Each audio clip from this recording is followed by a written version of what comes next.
this tutorial, I'd like to show you how you can make the halftone shader in Blender. You're going to want to split the viewport into the shader tab. Select the shader. Actually, close it out. You'll probably want to delete the whole scene except for the cube right here. Add the texture coordinate by hitting Shift A, search, and coordinate. Drag the window node into the mapping node like this. Texture.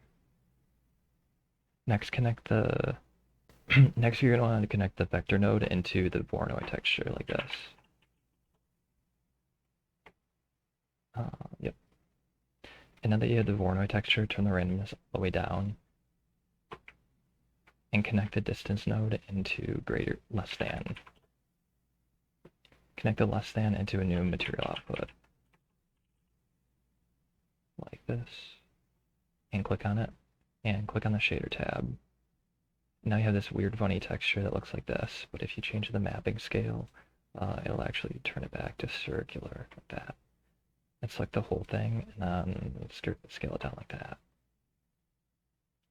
Except the issue is that you'll want to connect this into a multiply node, and then connect this into the value. And then this new value here will act as your overall scale. So if you hit 1, make this all equal to 1. Scale down the X, and then scale this down like that. Now you have more fine control over like the scale overall. So now that you have these circles like that, you can change the threshold for less than, and you get a more dotted texture like this.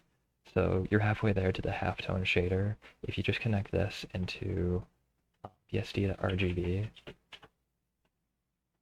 and connect this color node into the less than node, might give you more of what you want here. The issue we have now though is that there's no lighting in the scene. So if you add a sunlight like this, change the strength to 10 and move it here, rotate, and maybe rotate the cube a little bit just so you see more detail. Turn the brightness down too.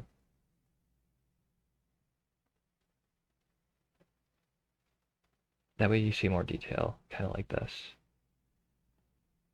So already we have a pretty good halftone shader that can work in most cases, but we can definitely improve this. Select the cube and drag along Z plane by hitting G and then Shift Z. And move it here. Hit Shift A and click Mesh UV Sphere.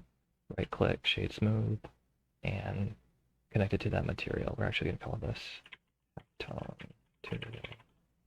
And maybe scale it up to make it more interesting. Okay, cool. Already we have a couple objects, and hit Shift A and make a cone too. Shift Z. Also, we're gonna want to make this smooth, but if you make it completely smooth, it'll get weird. So what you actually want is shade auto smooth, and then that'll make the corners sharp like you want. G Shift Z. Cool. Scale up. S G Z. Scale down. Okay. And add the halftone material. Cool. So already you have a better scene as it is. If you hit this, the overlays, you'll get a better view of the scene without all the objects in the way, all the widgets. Now hit Shift A and add a camera as well. Hit 0 on the keypad to go into view, G, and then ZZ to move gradually outward. And now because this is based on the window coordinate, you'll actually want to recalibrate this so that the aspect ratio is correct. So just gradually drag that like that. Then I'll scale it down too, just for aesthetics. Okay, cool. So already, then GXX to slide it a little bit. So already we have a pretty good scene as it is. But there is an issue here where like the edges of this have no anti-aliasing. So I found a solution for this that is a little bit more involved.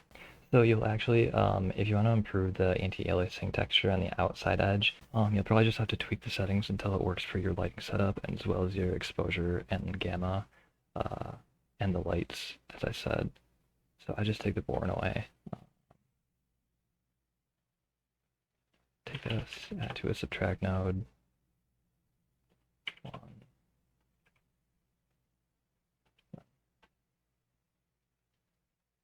Add the color into this one into the Y.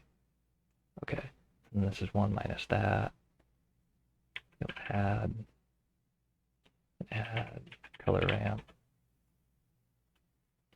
Squeeze it into this range. And put the color into that range.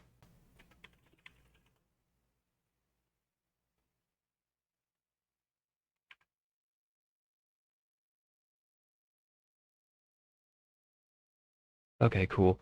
This improves it too because now the dots are actually black instead of white, and then you can fine tune this using the color ramp right here. You probably just want to make it very, very narrow like that. And if you change this amount that's added, you can uh, actually make this pretty interesting by changing the amount that it's being lit.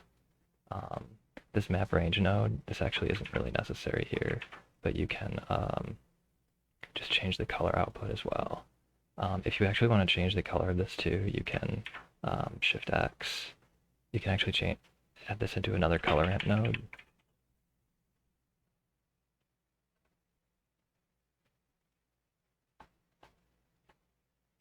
And you can add like whatever colors you feel like. So yeah, maybe you want to do red to blue or blue to green or whatever it may be. So there's a lot of options here. Lastly, you can make this really interesting if you change the randomness of this Voronoi texture and turn it all the way up. It looks more degraded and more kind of ugly, I guess. If you select the camera node again and rotate about the 3D cursor, you can RZ, you can rotate automatically around this viewport. Another thing I like to do with the randomness is I actually like to change the roughness and the detail. If you change the detail, it actually starts to degrade kind of like that. And you can change it from Euclidean to Manhattan, and that also kind of looks cool. That gives you more of a pointed shape. So anyway, I hope here's a final node set up too.